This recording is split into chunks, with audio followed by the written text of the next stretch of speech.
Hi and welcome to another process video today. This one's a little bit different. This is a mixed media layout, so I'm just showing you this, that I have got a piece of cardstock there that I have already used some texture paste on, and I have mounted that on some thick cardstock so that it doesn't warp a lot, because I know that I'm going to use a lot of water.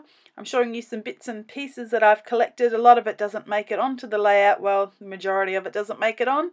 But just showing you what I've pulled out. Doesn't matter if it's ugly stuff, because it's all going to be covered anyway. So what I have laying there is the majority of stuff that I'm going to use.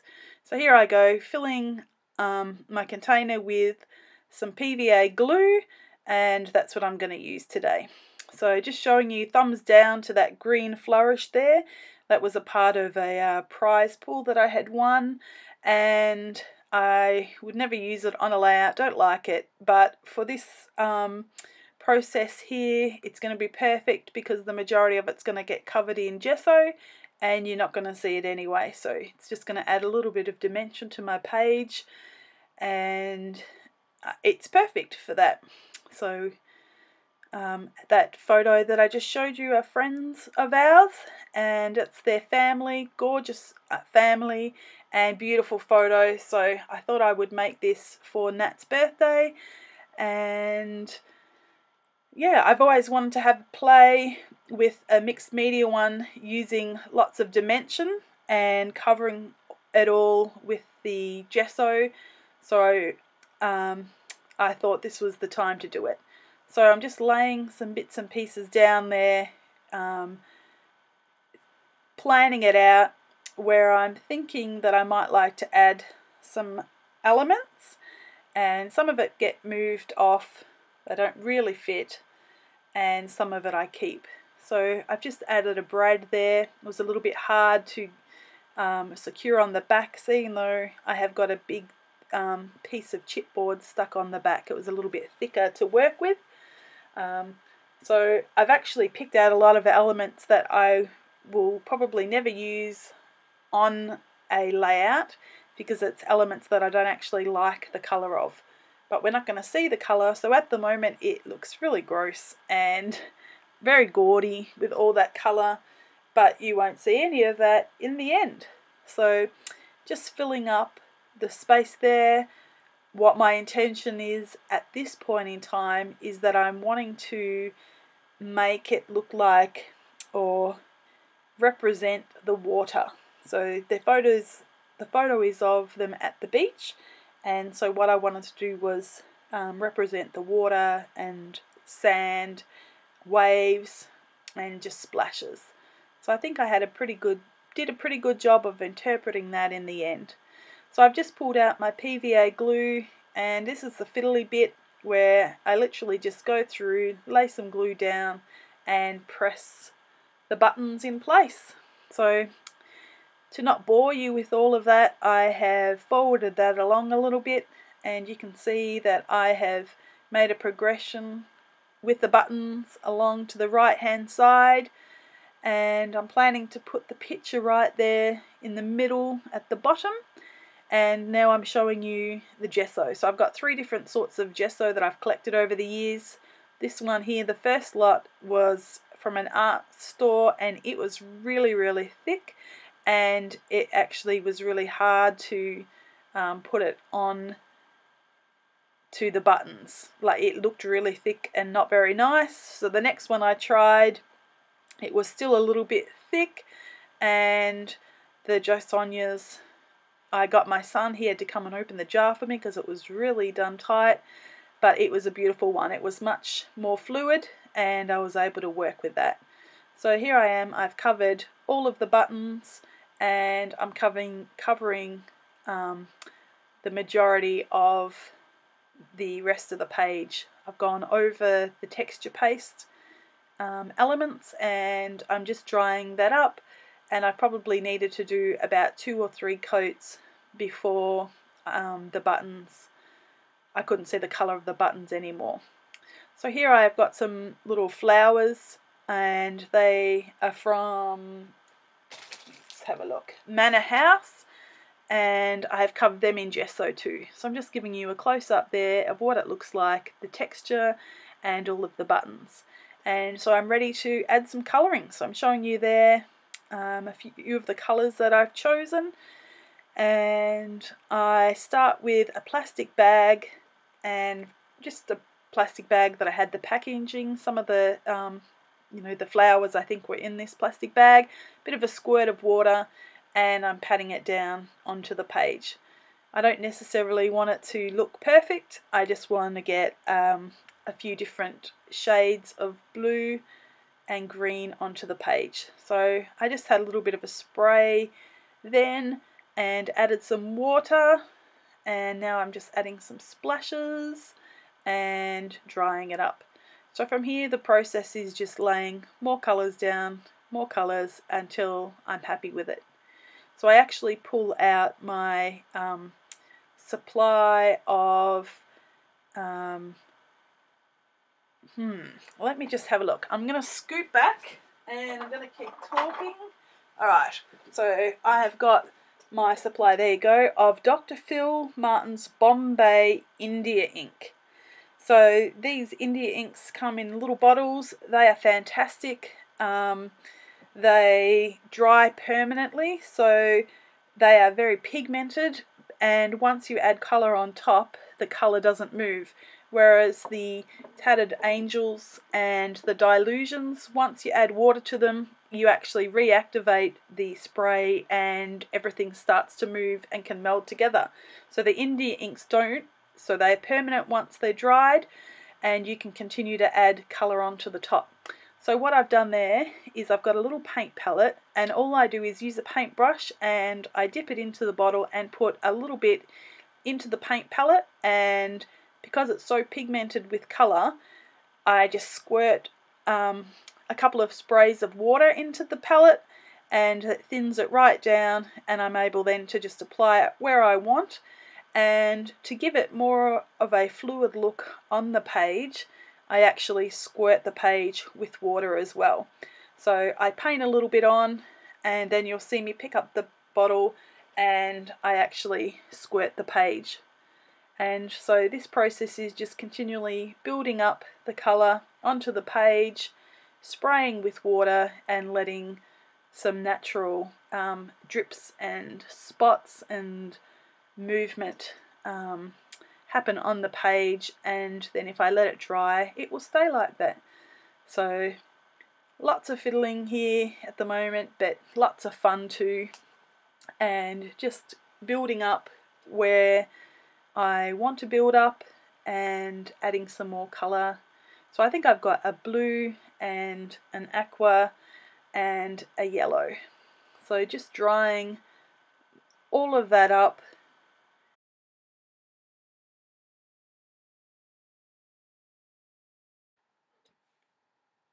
Okay, so this was the next day, and I have placed some flowers on there, the flowers that I had gessoed the day before, and I've just put them on the layout there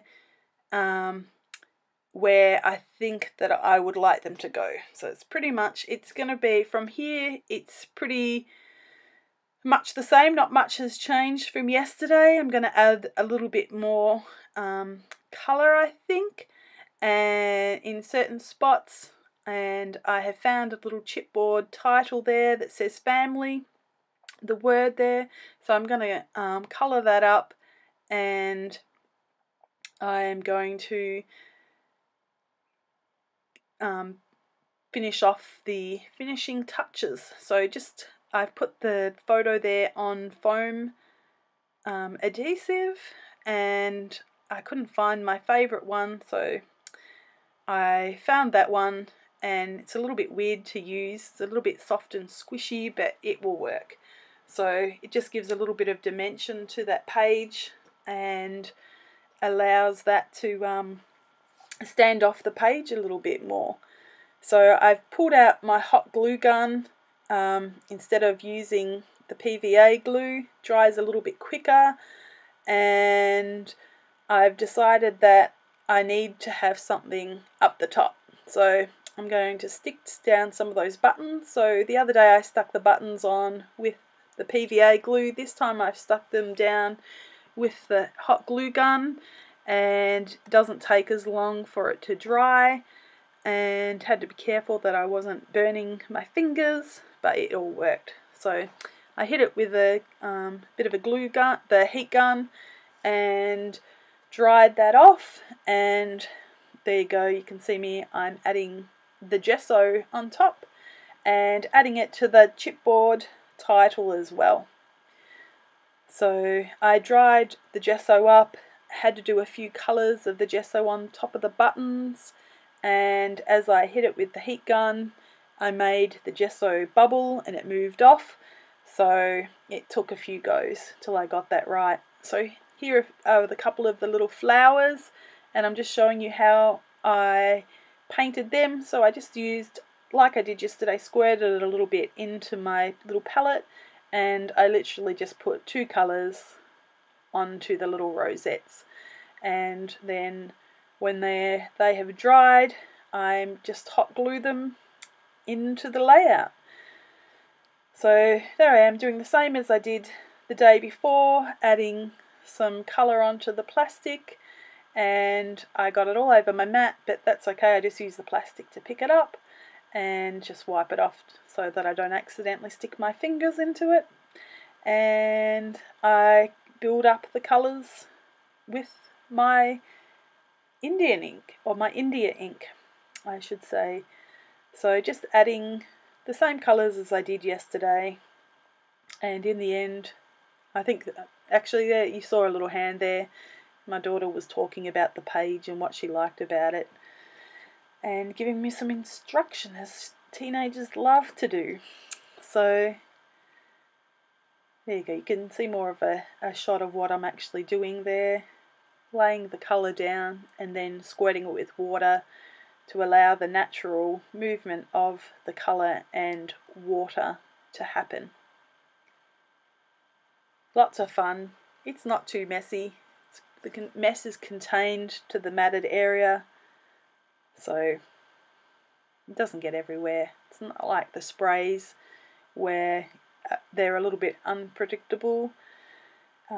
This is going exactly where I want it to put. I was mindful that I was bringing the ink from one side of the layout over to the other side, but I didn't have any spills on top of the photo, which is a good thing. So just drying up as I go along so that the page doesn't become too wet. And okay, so that's where once I hit it with the heat gun, the gesso actually pulled off the buttons and I could see the colour through the buttons again. So just reapplied the gesso, and while that's drying, I'm adding these little rosettes to the page, and so I cut the stems off on some of them, and I curled them up. You saw me curl them up with the end of a pencil. So just wrap the wire around the pencil, curl it up, and that adds a nice little bit of texture to the page as well. So I'm going to put that family there, and I'm going to put that down with a little bit of glue from the glue gun, and it's sits up a little bit on the button so it's not flat to the page. So I really like the end result of this layout, and this was my first time doing a layout that's so textured, and I had seen a lot of people doing layouts like this a few years ago, and I had never tried it. So now I can say that I have tried it and I enjoyed it. I think she will like the end result, and it's going to make a gorgeous gift. So there I go, just adding some more hot glue, making sure that the flowers are actually stuck, propping them up a little bit, and putting that title down. So just pulling all the little cobwebby bits that the hot glue gun sticks. What am I trying to say? The hot glue gun makes all those little webby things. Anyone who uses a hot glue gun would know what I'm talking about. It's like spider web, cobwebs everywhere, and you have to actually go back and remove all of them. So that's what I was doing there, because it was all stuck underneath the letters and through the little holes. So just having a look now. There you go, see, pulling all those little cobweb bits off. And I think that I'm done. No.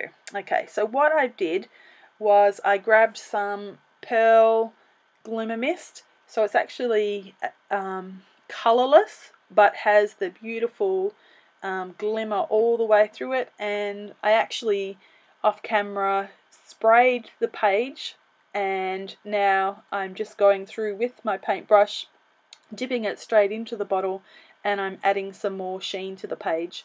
So the page, you can't really see it there on camera, but the page is actually very glimmery, almost like I have hit it, the whole thing with the Wink of Stella glitter brush, or just put a beautiful coat of sheen on it. So you might be able to see that on some of the photos later. You might be able to pick that up there. I think my light was a bit too bright, so just giving you a highlight there. And that's the end of the page. So I hope you enjoy the stills to come, and thank you for joining me today, and I'll see you again next time. Bye.